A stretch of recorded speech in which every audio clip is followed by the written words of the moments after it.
E eu vou mostrar para você o que o Espírito de Deus ele faz quando ele possui o ser humano. Preste atenção, muitas pessoas, elas têm chorado por muitas coisas na vida, pelos fracassos, pelas decepções, pelas perdas, pelas humilhações. Mas nós estávamos lendo no livro de Lamentações e está registrado o seguinte: por estas coisas choro eu, um choro diferente. Os meus olhos se desfazem em águas, porque se afastou de mim o Consolador que devia restaurar as minhas forças. Quando uma pessoa ela perde o Espírito Santo, ela fica sem direção. Da mesma forma, aquele que nunca o recebeu, aquele que nunca teve. E eu pergunto, você já chorou para receber o Espírito Santo?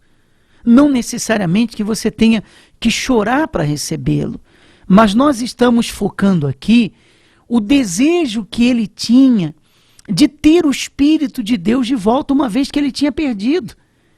E as pessoas, elas choram por coisas e pessoas, mas o Espírito de Deus sempre fica de lado. O Espírito de Deus sempre fica em segundo plano na vida dela. E é por isso que você vê tanta gente vazia, perdida. Preste atenção, nós vamos colocar a história dos céus. É fortíssima a história dele. Um homem que ficou preso, ficou numa solitária, excluído de tudo e de todos, mas lá, nesse lugar, o Espírito Santo fez uma obra no seu interior. Eu cresci vendo a minha família destruída. Eu presenciava meu pai chegando bêbado em casa e brigando com a minha mãe. Eu e meus irmãos presenciávamos isso. E aquilo foi modulando o meu interior, mexendo comigo. Então eu fui crescendo com aquela cena dentro de mim. Aos 13 anos eu comecei a trabalhar para poder ajudar em casa, que a miséria era muito grande. A gente não podia comer o que a gente queria, era o que dava, era o que tinha. Porque a minha mãe trabalhava de empregada e não ganhava muito, e nós éramos em 5 irmãos. Então, foi muito difícil.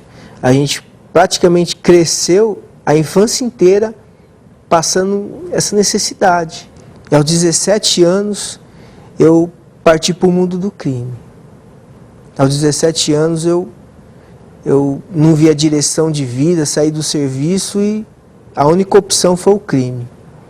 E comecei a roubar, comecei a assaltar.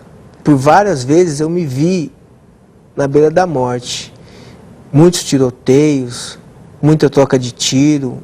Eu andava em favelas, a gente se reunia em favelas e saía daquelas favelas, já saía com os planos para assaltar. Então, por várias vezes eu coloquei a minha vida em risco, ao ponto de eu presenciar em vários tiroteios que eu participei, os meus amigos que estavam comigo ali foram baleados, muitos morreram, outros continuam presos. A situação era muito difícil, era muito horrível. Dentro de mim, eu era uma pessoa fria. Eu não tinha paz dentro de mim, eu não tinha alegria dentro de mim, a alegria de viver eu não tinha. Uma vez eu encontrei um amigo meu, eu até comentei com ele. Eu estava com dinheiro, mas eu falei para ele assim, você está vendo, eu estou com dinheiro, estou com isso, estou com um carro bom, mas eu não sou feliz. Dentro de mim eu não era feliz. E aquilo me remoía por dentro. Eu não media esforço, se fosse para matar uma pessoa, eu não tinha coração. Se era necessário, eu fazia. Só que toda vez que eu ia assaltar, eu fazia uma oração.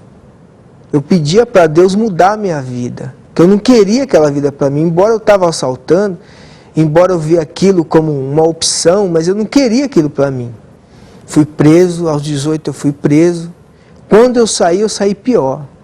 Porque a gente vai preso e sai pior. Eu entrei como assaltante e saí como um terrorista, um assaltante de banco. eu comecei a assaltar várias agências. Eu participei de várias quadrilhas em São Paulo. E quando eu vi, eu já estava com a vida totalmente destruída. Não via mais saída. Eu lembro do sofrimento que eu vivia lá dentro. Era horrível. É um lugar totalmente horrível. É um lugar onde ser humano nenhum quer estar. Ela passa necessidade de ter alguém, de ter um amigo, uma pessoa para conversar. Não pode confiar em ninguém lá dentro. Lá dentro é o pior lugar da terra, da face da terra. E dificilmente eu recebia a visita da minha família. A minha família não tinha condições de me visitar. E eu me encontrava preso longe também de casa. Então eles não tinham dinheiro para ir lá sempre. Praticamente eu vivi todo esse tempo preso sozinho. Teve uma época que a minha esposa ia me visitar e ela, por conta de eu ter ficado muito tempo, ela me abandonou. Ela não conseguiu continuar. Ela não acreditou que um dia eu poderia sair e mudar de vida. Ela acabou me abandonando. E numa dessas vezes que eu fui preso, eu fui parar numa solitária, numa tentativa de fuga, que das outras vezes eu fugi, e dessa última vez tive uma tentativa que não deu certo. Aí eu fui parar numa solitária. E nessa solitária, não havia nada lá dentro.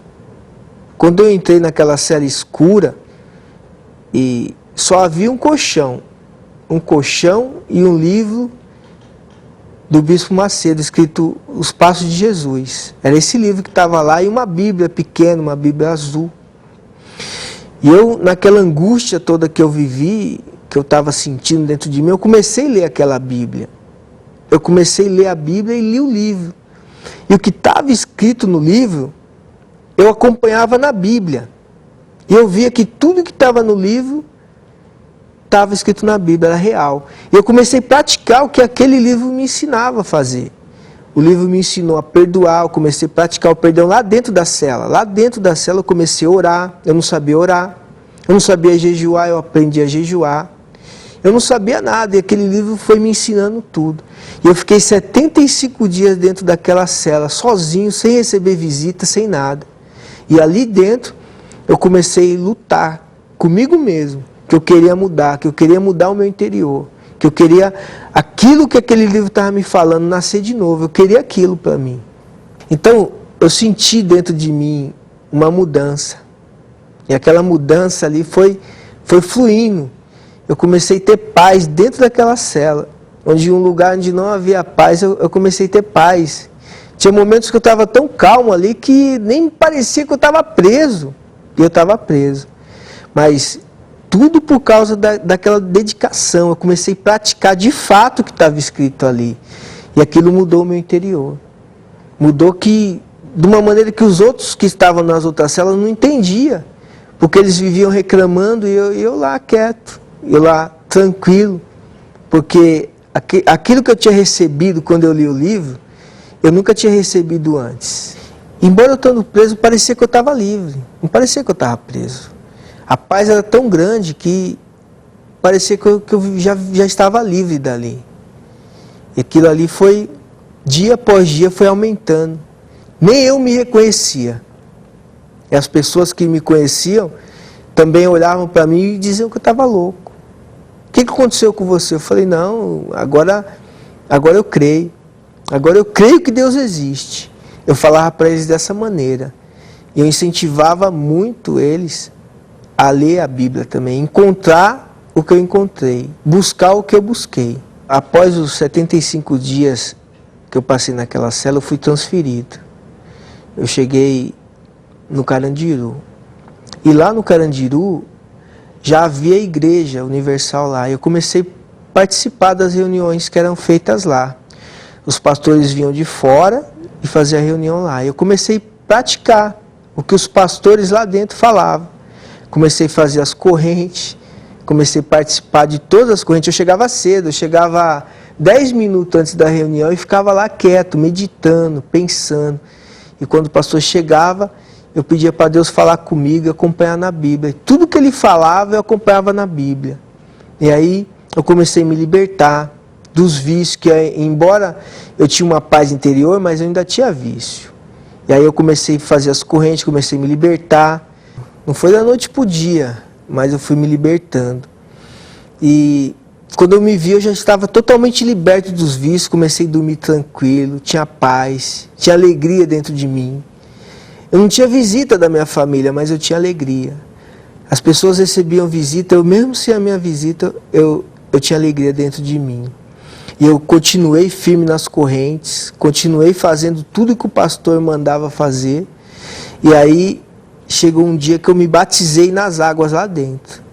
E ali, a partir daquele dia, no mesmo dia que eu batizei, eu recebi um encontro com Deus. Eu tive um encontro com Deus naquele dia. Eu recebi o Espírito Santo. E aí, tudo foi diferente. Eu começava a sorrir. Eu sorria, eu dava risada, eu sorria. Eu cheio de problemas dentro da prisão, cheio de processo e sorrindo. Nem eu acreditava que eu estava sorrindo daquele jeito. E a partir de então, eu comecei a lutar e comecei a ver a diferença, comecei a ver as coisas fluírem naturalmente. Eu comecei a ver a minha vida diferente, eu comecei a sonhar lá dentro, que eu poderia ser uma nova pessoa, que eu poderia mudar, que eu poderia ter um futuro. Condenado a 36 anos de prisão, mas mesmo assim eu era feliz. Eu tinha uma felicidade tão grande que eu queria falar de Jesus para as pessoas e comecei a evangelizar lá dentro, para os outros presos. E eu me vi uma nova pessoa cheia de sonhos. Estando preso, eu não sabia se eu ia sair, quando que eu ia sair, mas a alegria que eu tinha era tão grande que nada me impedia de falar de Jesus para as pessoas lá. Quando eu recebi o Espírito Santo, eu passei a sonhar. Eu não tinha sonhos lá fora, eu não tinha visão de futuro. E lá dentro eu comecei a sonhar, mas para esse sonho se realizar, eu tinha que sair dali. Aí foi então que a minha luta começou a ser outra. Eu comecei a fazer as correntes para sair dali, para sair da prisão. Porque os meus sonhos só iriam se realizar quando eu saísse dali. E nessa época, eu recebi um benefício do regime semiaberto. E lá no semiaberto, eu comecei a trabalhar de dia e dormia na prisão.